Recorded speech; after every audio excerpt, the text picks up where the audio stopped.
Have you ever met complaining men?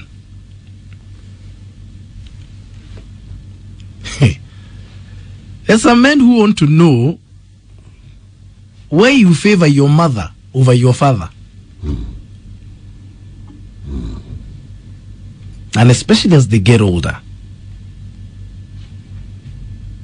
There are men who feel discriminated against by their own children. It's all of them. It's a reality. But Maliza, do you discriminate against your father when dealing with your parents? And especially when you're grown up, you're working, you visited them. One of them said something very curious. And is this true? You'll give him money in front of everyone before you leave. 5,000 maximum. But you'll take your mother to the kitchen. That's right. And give her how much? At 20. You won't even count. You don't want your father to see how much you've given your mother. If you've been abroad or if you've got siblings abroad, yes, how come they only invite your mother and not your father? You are doing very well so far, Maina. Very well. You are addressing elephant in the room here. Me, I met some disgruntled men. No, it's just reality. And I tell you where that problem starts. Because mothers from the word go wanaanza kuambia watoto how bad the father is. Oh, baba yako ni mlevi, oh, wa mama, oh, wanawake. You know, you are poisoned until by the time umekuwa hata umezeka, you still believe what your mother was telling you. But if it's true, you don't want your mother to tell you. By the time you realize hata wewe hata unaanza kuwa blamed. Can't tell me you don't have good fathers out there. Why can't you put all the so money? hold on. So are you telling me wazi and you take your father ukae na yeye ngambo? Mababa huacho hapa hivi wanakufia hapa. Dogoto utakuwa unaenda kuangaliwa macho. In the meantime, so are you telling me your wife is taken abroad and she'll never come back? Houston. Boston. Boston, Atlanta, Georgia. Boston, Atlanta, Georgia. Those are two totally different places. What do you mean? Boston is nowhere near Atlanta. But anyway, that's a story for another day. It must be near Atlanta. So are you telling me that mothers deliberately lie to their children about their fathers? Oh yes, they brainwash them. They start telling them bad things about their fathers. No, but what they are telling the children, are those lies? Most of them. And even if it's true, they need to find a way of telling the children positive things about the father. Ni mulevi, yes, lakini analipa school fees. That's where you're staying in a good house. You know, what are the positive things they tell these children? Your father cannot be a monster. That's what they tell the children. Hata mama yangu alikuwa anatuambia huyu hakuna mtu hapa. Until nilianza kuambiwa hata mimi hakuna mtu hapa. Now I'm being affected. So let me ask you, ladies and gentlemen, why do you favor your mother over your father? Why do you take your mother to the kitchen to give her money before you leave the house? Tabia nakufundishaka from when you are small. Kwambia hapa hakuna mtu. What do you mean? And he's your father. If you've been abroad or you've got siblings abroad, why do they invite your mother and never your father? Okay. And she never comes back. So what happens to the kamze? Uyo hawezi kaa sana. Mara na dutu go. But do you know me, I've got aunties who've been abroad for like 20 years. They will never come back. They've never come back. Wacha hiyo kimuzee kikufie mahali hapa. Kunywa mzongoto na kahawa. Why does that happen? Why don't you give me a call on 0711-046-105? They brainwash the children. Did your mother tell you things about your dad from when you were young, and do you still believe them? And now it's even worse because most of them are single mothers. Now you can imagine. Baba yako aligongwa na lori mlolongo ya mchanga. And if you're a mother of grown-up children, what did you tell them, and why did you tell them those things? Let me just listen this morning, because these men were so bitter. And what do you gain by telling the children your father is a very bad person?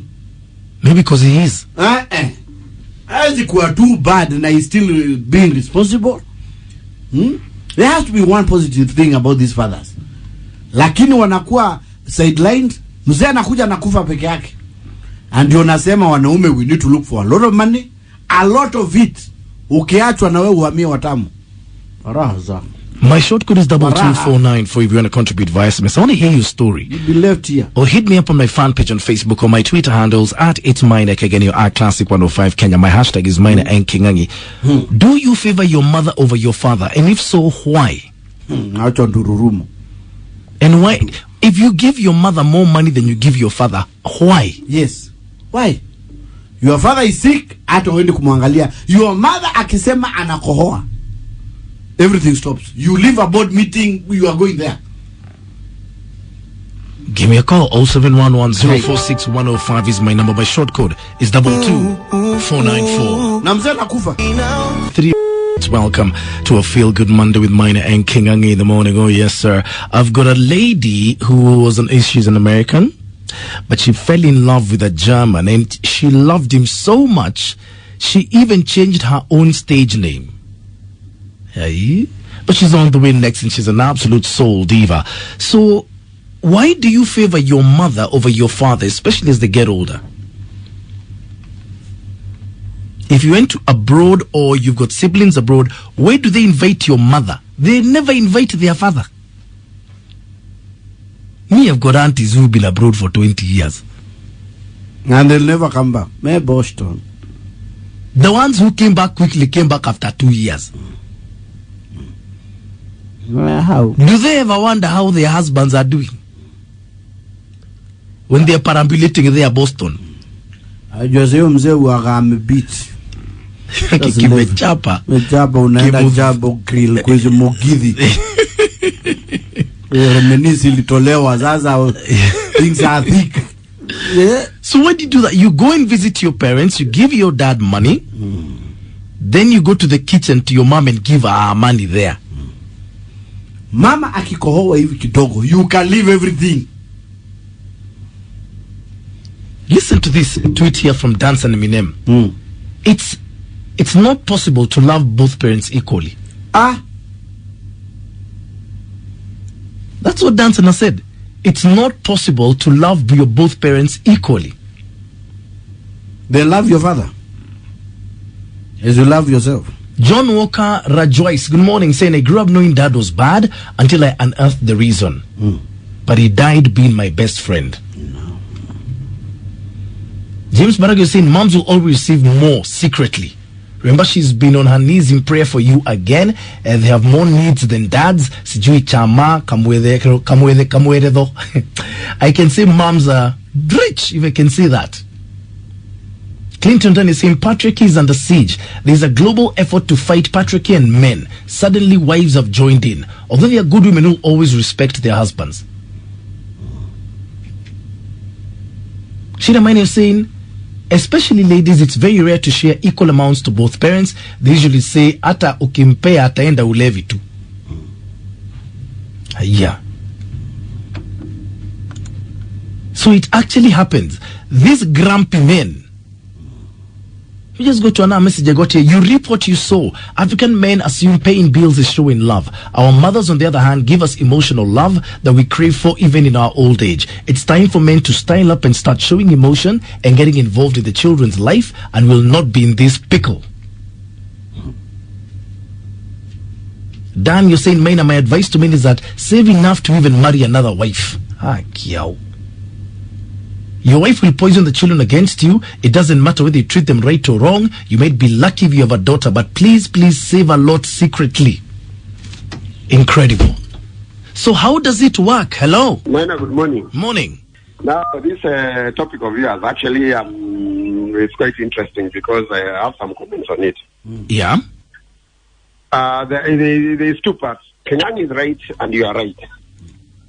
What Kingang is talking about is that the old men are ignored and whatever. But you're also right because the old men are also architects of some of that behavior. So let me ask you, in your case, Pardon? In your case, yes, were you told by your mother your father is a bad person? No, my mom used to protect my father. Yes, that's the way it should be. That is the way it should be. Yeah, she used to protect him at all costs. As you grow up, you realize certain things she's never used to tell you totally the truth, but she used to. But because of that, I also learned certain things. that as a father, there are certain things you're supposed to do. You know what happens? The problem with most of our men, when kids are growing up, they are the total bosses around. They are providing the finances, are doing everything. So they bully everybody around. Nobody's opinion matters. They are not there. When they come in, they terrorize everybody. So kids grow up taking their mother as a fellow sufferer. As a fellow sufferer. Hey. That is the word, a fellow sufferer. So what happens as they keep on growing? Yeah. You know, initially the man is the one in charge. But as the kids start growing and getting out of the house, the wife starts taking charge, because now the kids are independent. She can get also her independent funds from the kids. So she starts making orders. Unfortunately for most women, they don't know how to do that. They think now that I'm in charge, bullying, when I bully, that's when I show I'm in charge. So what happens, when kids come and gloat around their mother, they're not doing it basically because they don't like their father. But they have got so used to doing things to their mother from when they are little kids. So they have more stories and they have more things in common with their mother. They don't have anything in common with their father. Thank you. Okay. Does that make sense? Does it? But I've got more great jams on the way next. So we're asking a question this morning. I'm asking, why do you favor your mother over your father, and especially as they start aging? I met some very bitter men this weekend. Yeye anapewa pesa in front of everyone. Bibi yake anapelekwa kitchen by one child after the other, anapewa zake. Na hizi muuliza ulipewa ngapi? Two of these bitter men have got children who live abroad. Only his wife goes. He has never seen America. And for one of them, she's been there more than a year. Me say you reap what you sow. If you are nasty, philandering, fokojembe, you deserve it.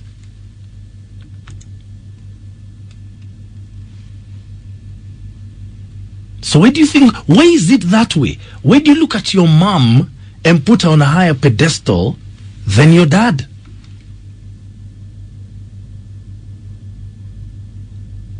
Kanga Justin Kanga saying your son will treat you as his fellow kinsman. Immediately he grows a few shrubs of beards. My free advice, men, you need to be having 1 or 2 out of wedlock kids.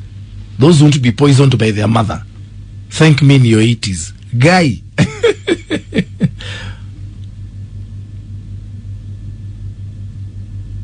Captain Kali is saying, wives will provide for you plus your children. So what do you want us to be with all you? So why do you want us to be with you all the moments? If we go drink the whole week, why tell the kids? Tell them nimeenda seminar. Hata kama niko Space Lounge. Really, Captain? Kevo Munga, you'd like a birthday request. It's your birthday. Didn't know that. If it's your birthday, happy birthday, my brother. Shida Mind is saying most of us give lame excuses about one parent forgetting both played a big role in your childhood. Unakuja kuona makosa ya baba when you're grown up, especially ukidungwa sisi na mama.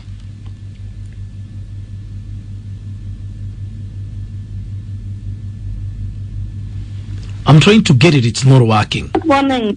Good morning. Nobody teaches the children to reject their father. In fact, they protect their father against the husbands against the children. Yeah. But it is the father whose behaviors the children see and they judge from it. The children of nowadays are grown-ups. Whether they are 5 years, 10 years, 15 years, their father will come very drunk. Yeah. At times even beat the mother in front of them. Yeah. That is the example they want their children to emulate from them, isn't it? When this child will grow up, he will never remember anything good about the father. Because that father was an absent father, coming and beating the mother. The mother will go out of her way to even kopa sukuma from a kiosk. Yeah. And the children are watching.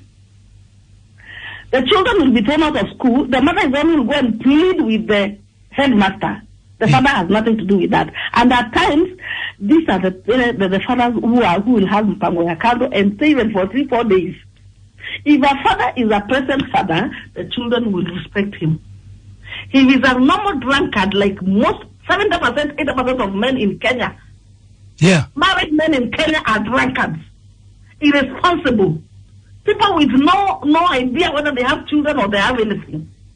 They only leave everything to the women, to the mothers, to take care of the children. Their work is just to give them children. Kazi yao ni tu kusambaza nini mbegu. Papa, and they'll tell you, I want children, and they'll never take care of those children. So when these children will grow up, they have seen their mother struggle. Yeah. They have seen their mother go out of their way. They will never ever forget that mother because they are what they are because of the mother. That is why they'll go to the kitchen. They will even, not now the school M-Pesa. Yes. They will even send the M-Pesa to the mother. 50,000. About the parents. Wamtumie 50,000. Kabisa, hata mia, hata lucky. And then these fathers will go around with slave queens and the other women. Yeah. When they are at 60, is when they remember there was a wife. When they're finished, they'll come back rolling. And that time they'll meet the lady has given the children what they deserve, and they're taking care of the mother. So instead of kusumbuliwa na huyu ambaye was absent during the children, anapanda ndege chwa. Anaenda Boston. Anaenda honeymoon. She will live the rest of her life in a honeymoon. Wewe kaa Kenya na maslahi ni yako na kila mtu. It is not, no parent, no woman can teach their children to say this is a bad father. They will only need to watch and see how good their fathers are. Kirangu unasikia? Umesema 70% of Kenyan married men ni walevi. Hata 70 ni kidogo, 90%. Irresponsible, yes. Drunkards, people who cannot even, let me tell you. But there's that percentage that recognizes and takes value of a family, and they are good men, and their children will respect them for that. What percentage? Wale wengine kama Kingangi, wewe unajua naona ile line umechukua wewe ni moja yao 70. Aki. Yes. Hai. So unaenda ngambo unaniacha hapa when are you coming back? I will not come back. Kingangi. So you won't come back? I will not come back because you had your slave queens. You had your girls. You left me with the children. I took care of them. I took loans, short term, long term, in all left, right, center, and I brought up the children, and I made sure God has taken them to Ngambo. So when they are there, they remember me and tell me, Mama, usisumbuliwa na huyo sumbua kuja. I will not come back to you. Why can't I'll go to Britain and on a honeymoon for as long as it takes. Thank you. Kwa nini tusiende na wewe? Mimi niende nikafanya nini? Wakati ulikuwa na slave queens ulikuwa unanikumbuka? Thank you. Kama unataka beating me, were you remembering that you never have any problem? You are at your peak. Now uko 60. Umekuja kunibembeleza. Mimi nitaenda na I will go and not even look back Kingangi. So thank you. Ninaachwa na nani hapa? Slave queen, wale wasichana ulikuwa unatembea nao, wale you what your best. Wacha mimi niende na mimi nianze maisha. Nimeachana nao. Thank you. Okay, darling. Asante. Guys, are you listening? Because you're the new fathers. You're just one generation away from being like those men. Did you recognize yourself in what that lady said? Talk to me.